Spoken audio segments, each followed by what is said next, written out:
हम एक बहुत प्यारे से बिंदु पर जीवंत मार्गदर्शन लेने वाले हैं, और वो है तो छोटा सा, पर जीवन में सबसे ज्यादा जिस चीज की हमें जरूरत पड़ती है वो है हमारा अपना ही दिमाग। अगर ये है तो हमारे लिए पूरी दुनिया है, और अगर ये नहीं है तो दुनिया में कुछ भी नहीं है। मानते हैं कि सूरज तान सितारों का मोल है, मानते हैं कि धरती आसमान का मोल है, मानते हैं कि दुनिया में सोने चांदी हीरे जवाहरात का मोल है। ये सब मोल हो सकते हैं, पर इन सब से भी अगर कोई अनमोल है तो वो हमारा अपना दिमाग है।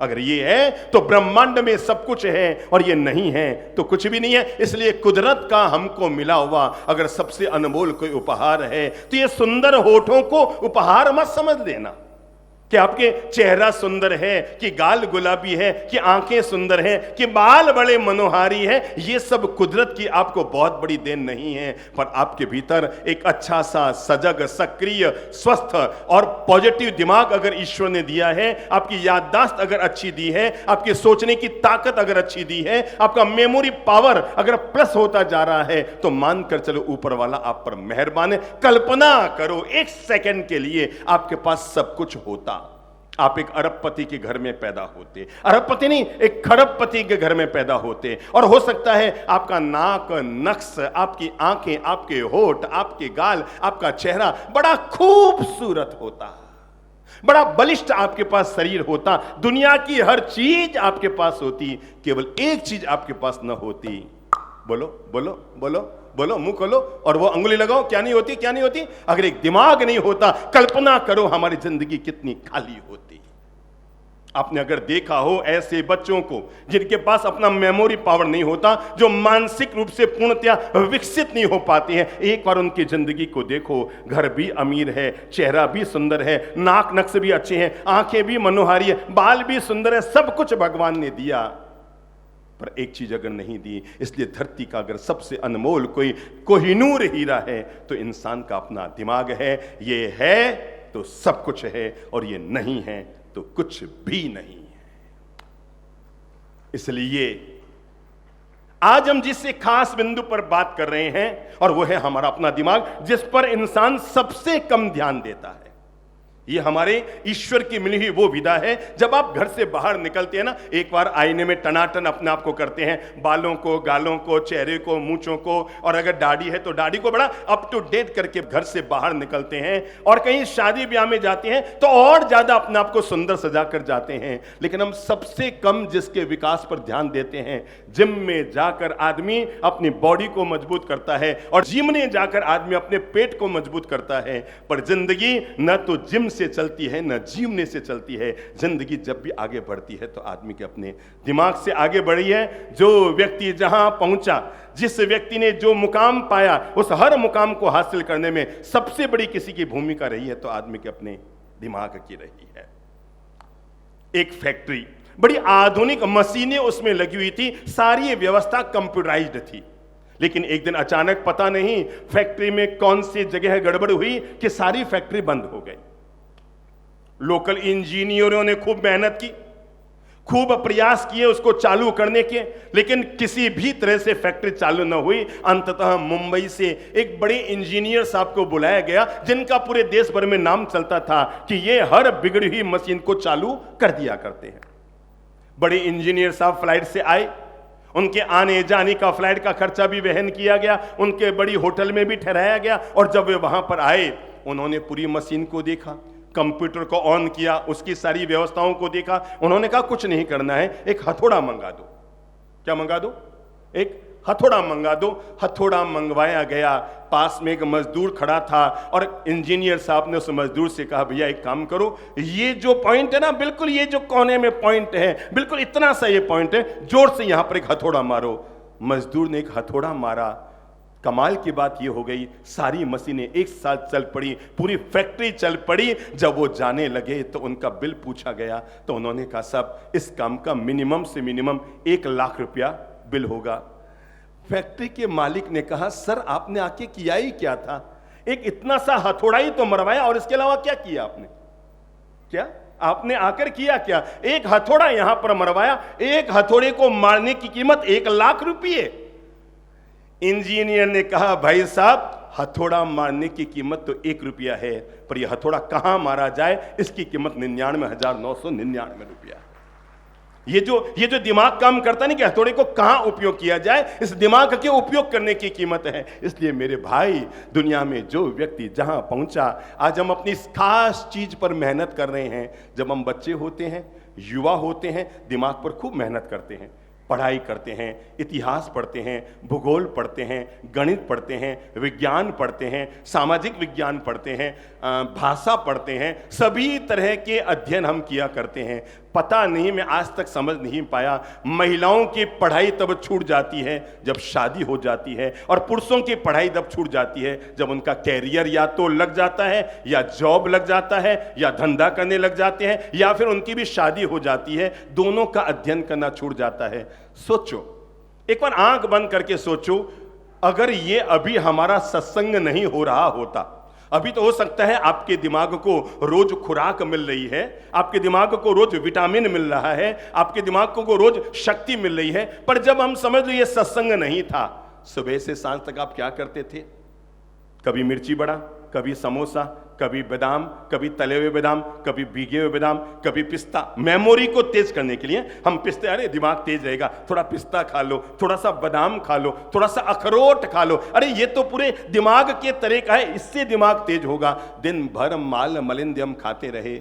मेरे भाई, एक बात ध्यान रखना, दिमाग को विकसित करने के लिए इन सब चीज़ों की जरूरत नहीं होती है। हम जब युवा और बच्चे थे तब हम दिमाग के लिए ज़्यादा काम करते थे। जैसे ही विवाह हो गया, अच्छा एक बार बहनों जरा बुद्धि लगाओ तो, शादी के पहले आपके दिमाग में क्या क्या चलता था?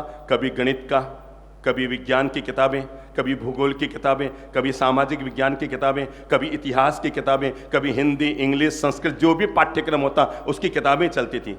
शादी के बाद क्या चल रहा है? कभी इडली डोसा पराठा, है ना?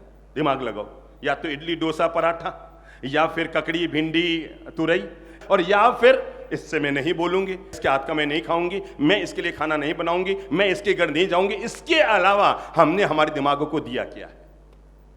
अच्छा था तब जब हम बच्चे थे, अपने दिमाग के लिए मेहनत करते थे। जब हम बड़े हो गए हैं, हमारे पास लक्ष्मी की कृपा तो ज्यादा बढ़ गई है, पर सरस्वती हमारे हाथ से चली गई है। और ध्यान रखना, लक्ष्मी भी इंसान के पास सरस्वती के द्वार से ही आती है। इसलिए हर व्यक्ति को अपने दिमाग को हमेशा तंदुरुस्त, अपने दिमाग के लिए हमेशा मेहनत, अपने दिमाग को हमेशा जागृत, अपने दिमाग को हमेशा तेजस्वी रखना चाहिए। दिमाग को कैसे कैसे जागृत करें, कैसे कैसे तेजस्वी रखें, तो इसके लिए सबसे पहला अनुरोध करना चाहूंगा। पहला अनुरोध है, ये सरस्वती के भंडार की बड़ी अपूर्व बात। बोलो तो, सरस्वती के भंडार की बड़ी अपूर्व बात, ज्यों खर्चे त्यों त्यों बढ़े। बोलो मुंह से, ज्यों खर्चे त्यों त्यों बढ़े और बिन खर्चे घट जाए। सरस्वती के भंडार की बड़ी अपूर्व बात, पान सड़े घोड़ा अड़े और विद्या बिसर जाए। इसका सीधा साधा मतलब है, पान का अगर उपयोग नहीं करोगे, पलटोगे नहीं, तो पान सड़ जाएगा। घोड़े को अगर चलाओगे नहीं तो घोड़ा अड़ जाएगा। और ज्ञान का अगर रोज सदुपयोग नहीं करोगे तो ज्ञान हमारे हाथ से निकल जाएगा। अच्छा, आप याद करो तो, मैं ये सब लोग जो बैठे हैं, जब मोबाइल नहीं थे,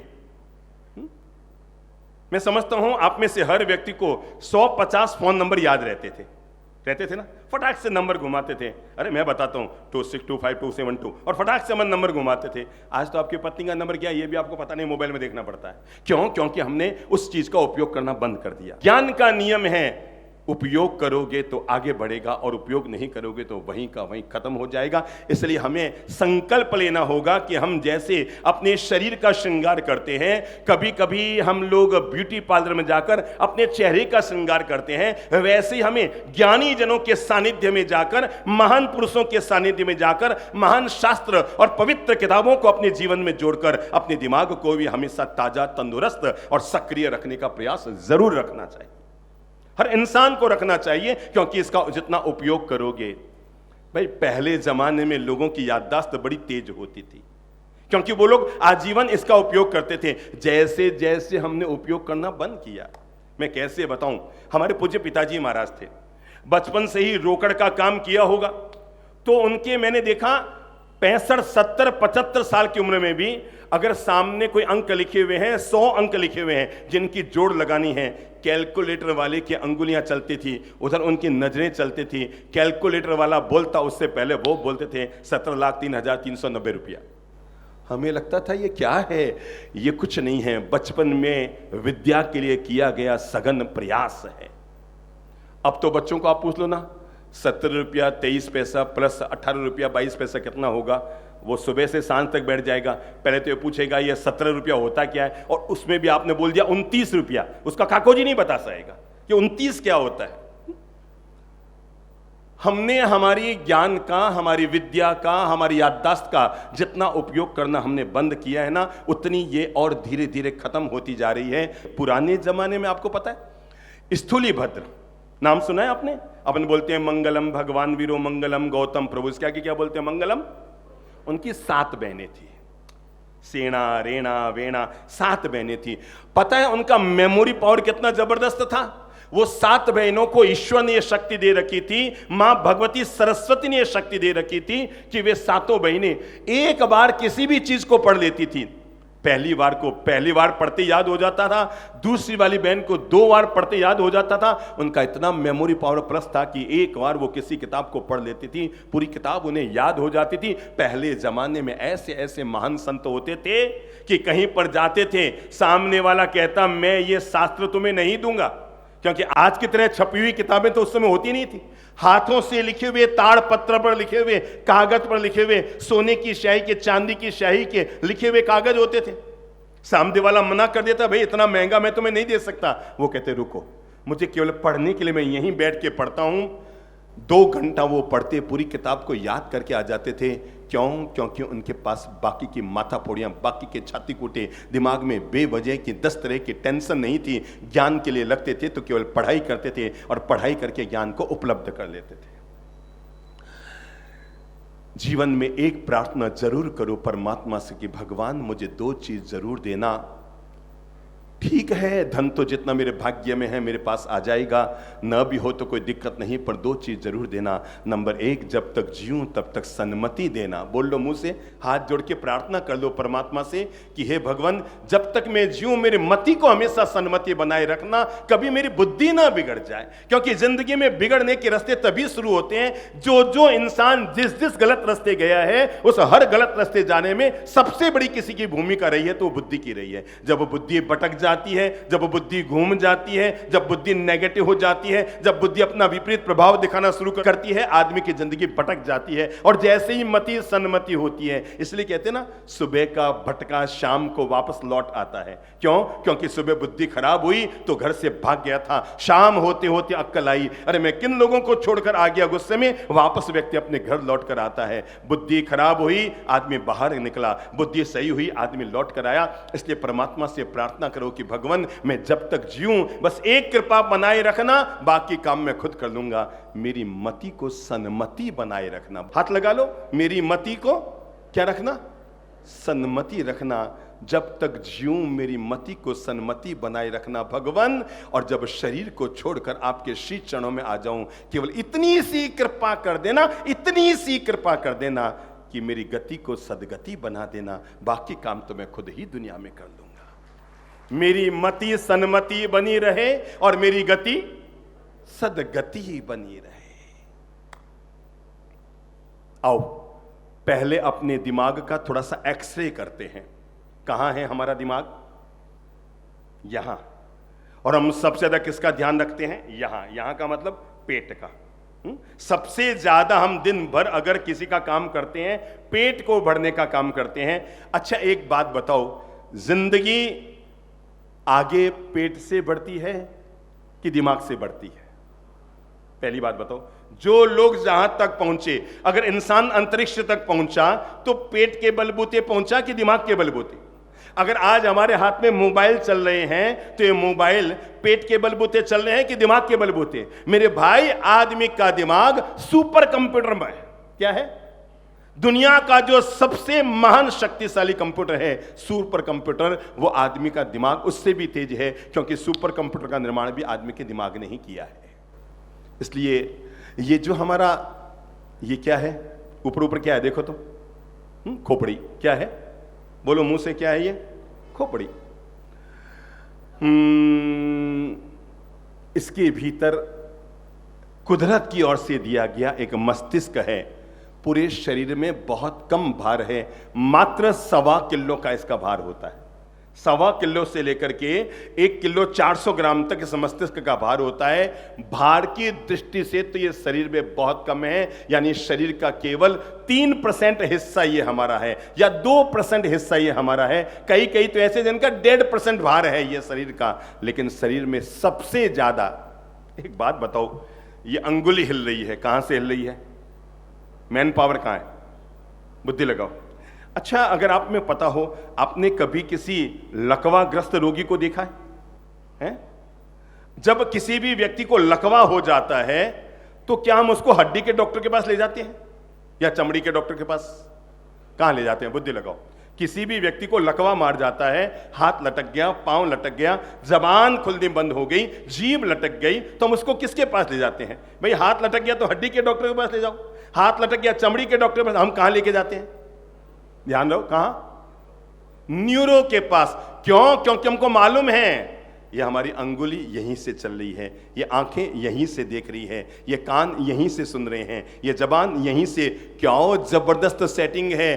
कितनी भी स्पीड में आदमी बोल रहा है, 1 मिनट में न करते आदमी की 120 बार जीभ दांत के बाहर जाती है, दांत के अंदर आती है। लेकिन उसकी सेटिंग देखो जबरदस्त दिमाग की, एक बार भी जीभ दांत के नीचे नहीं आती है। और मैं आपको बताऊं, अब याद करो, 5-25 बार ऐसे भी मौके आए जब आप खाना खा रहे थे और गाल दांत के नीचे आया। ऐसा भी हुआ है कि भोजन करते करते कई बार नहीं तो 2-5 बार तो हुए हैं कि जीभ भी कहां नीचे आई है? दांत के नीचे आई है। कभी आपने सोचा इसमें किसका रोल है? दांत का रोल है, गाल का रोल है, जीभ का रोल है, किसका रोल है कि खाना खाते समय खून आ गया? और यह भी याद होगा, फिर हम ठंडा पानी मुंह में लेते करके पानी थूक देते या पी लेते और धीरे धीरे खून शांत हो जाता। हुआ है ना ऐसा सबके साथ? ठंडा पानी पीते थे। कभी आपने सोचा ये गाल दांत के नीचे क्यों आता था? मैं अभी तो बोल रहा हूं, 1.5 घंटा बोलूंगा। जितना मैं भोजन करते समय मेरी गति रहती है, उससे 10 गुनी गति से मैं अभी बोल रहा हूं। भोजन तो इतना तेज गति से आदमी खाता नहीं है, पर अभी 1.5 घंटा बोलते हुए एक बार भी मेरी जीभ दांत के नीचे नहीं आएगी, एक बार भी मेरा गाल दांत के नीचे नहीं आएगा। पर भोजन करते समय क्यों?